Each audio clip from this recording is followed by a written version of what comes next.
آج 1 جولائی 2025 اور محرم کی 5 تاریخ ہے۔ کل مجلس وحدت المسلمین کے رہنماؤں نے ایک پریس کانفرنس کی اور انہوں نے حکومت پر بہت سنگین الزامات لگائے کہ ان کو عزاداری کی تقریبات کرنے میں بہت مشکلات کا سامنا ہے اور حکومت نے بہت اخیر کر دی ہے پابندیاں لگا کر۔ کچھ ہم نے اس ولاگ میں ان پابندیوں کا جائزہ لینے کی کوشش کی ہے۔ جب بھی محرم آتا ہے تو اس کے ساتھ ایک انٹینس لیول کی سیکیورٹی ایکٹیویٹی شروع ہو جاتی ہے، جبکہ اس کے برعکس جو محرم ہے وہ ایک ماسز کی ایکٹیویٹی ہے جس میں سینکڑوں، ہزاروں، لاکھوں لوگ اپنے گھروں سے نکلتے ہیں اور وہ مختلف تقریبات میں شرکت کرتے ہیں، لیکن سیکیورٹی کا مسئلہ وقت کے ساتھ ساتھ انتہائی سنگین ہوتا جا رہا ہے۔ تو اس موقع پر حکومت نے اس سال ایک تو دفعہ 144 لگائی، دوسرے نمبر پہ انہوں نے سبیل کے لیے SOPs جاری کر دیے، اور تیسرے نمبر پر انہوں نے اس دفعہ حد سے آگے جا کر جو اوریٹرز ہیں، خطیب ہیں اور ذاکرین ہیں ان پر پابندی لگائی ہے۔ سب سے پہلے ہم جائزہ لیتے ہیں دفعہ 144 کا۔ اس سال حکومت پنجاب نے پورے صوبہ میں دفعہ 144 لگایا ہے اور اس کے تحت انہوں نے 7 پابندیاں لگائی ہیں۔ اس میں سے کچھ پابندیاں یوزل ہیں جو ہر سال ہوتی ہیں، کچھ اس میں نیا ایڈیشن کیا گیا ہے۔ جو نیا ایڈیشن یہ ہے کہ اس سال جو مجالس کی تقریبات ہیں وہ بغیر اجازت کے نہیں ہوں گی، صرف انہی جگہوں پہ ہوں گی جہاں پہ وہ ٹریڈیشنلی ہوتی ہیں۔ تو اس چیز سے بہت سارے معاملات خراب ہوئے ہیں۔ لوگ کہہ رہے ہیں کہ جی یہ ان کے مذہبی عقائد پر پابندی ڈالنے کے مترادف ہے، جو کہ ہمارا کانسٹیٹیوشن اس کی اجازت نہیں دیتا۔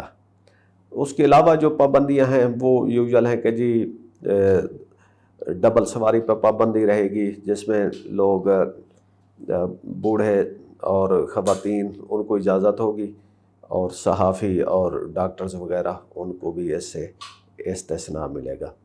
دوسرا، جلوس کے راستے میں کسی کو کھڑا نہیں ہونے دیا جائے گا، غیر ضروری افراد کو، جو کہ ٹھیک ہے۔ چھتوں پر کسی کو جانے کی اجازت نہیں ہوگی، چھتوں پر وہ اینٹ اور روڑے جمع کرنے کی اجازت نہیں ہوگی۔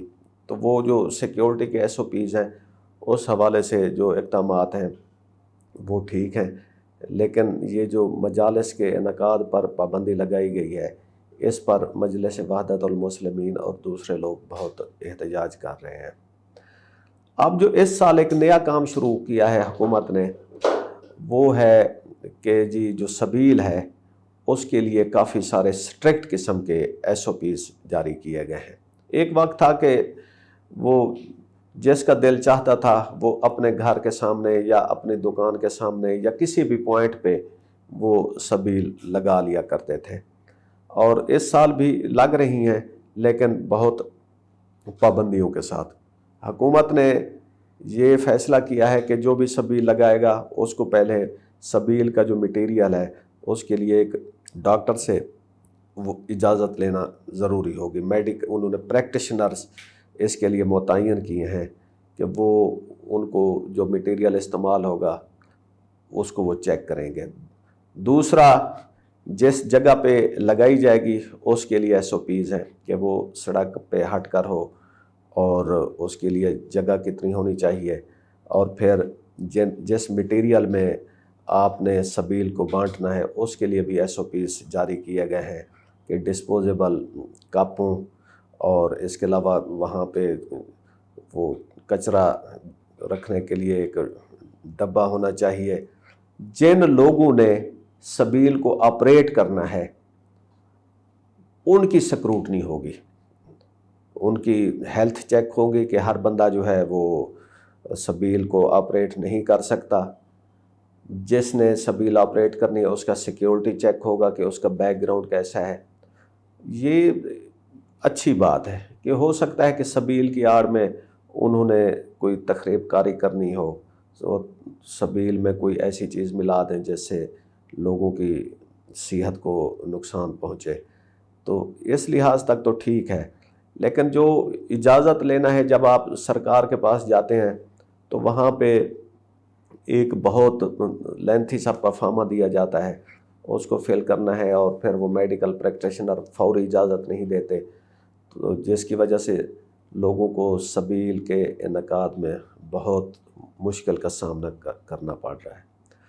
آخری بات جو اس دفعہ حکومت نے ایک ریکارڈ قائم کیا ہے، انہوں نے کوئی 1400 کے قریب علماء، ذاکرین اور خطیبوں پر پابندی لگا دی ہے۔ اس پابندی کے کیا پیرامیٹرز ہوتے ہیں، یہ آج تک حکومت نہیں بتا پائی۔ ڈی سی اوز نے، محکمہ داخلہ نے کچھ نمبر جاری کرنے ہوتے ہیں اور وہ اپنی مرضی سے ان پہ پابندی لگا دیتے ہیں۔ مجلس وحدت المسلمین کے لوگ کہہ رہے ہیں کہ اس دفعہ 1400 کے قریب لوگوں پر پابندی لگائی گئی ہے، جس میں سے کوئی 200-250 ایسے لوگ ہیں جو وفات پا چکے ہیں۔ تو یہاں سے آپ حکومت کی اس قدم کی سیریسنس کا اندازہ لگا لیں۔ خیر، محرم کا جو مقصد ہے وہ تو اتحاد اور قربانی اور اسلام کے لیے خانوادہ رسول کی جو قربانیاں ہیں ان کا ذکر، محرم کا اصل مقصد تو یہ ہے۔ لیکن ہر سال جب بھی محرم آتا ہے ہم پابندیوں، سیکیورٹیز اور نئے SOPs کا شکار ہو جاتے ہیں، تو اس میں جو محرم کی اصل روح ہے وہ کہیں کھو جاتی ہے۔ وقت کے ساتھ ساتھ دیکھتے ہیں کہ آگے کتنا اس کو ریگولیٹ کیا جائے گا اور کتنی اور پابندیاں لگیں گی۔ تب تک کے لیے خدا حافظ۔ مزید ایسی ویڈیوز دیکھنے کے لیے ہمارے چینل کو سبسکرائب کریں اور بیل آئیکن کو دبانا نہ بھولیں۔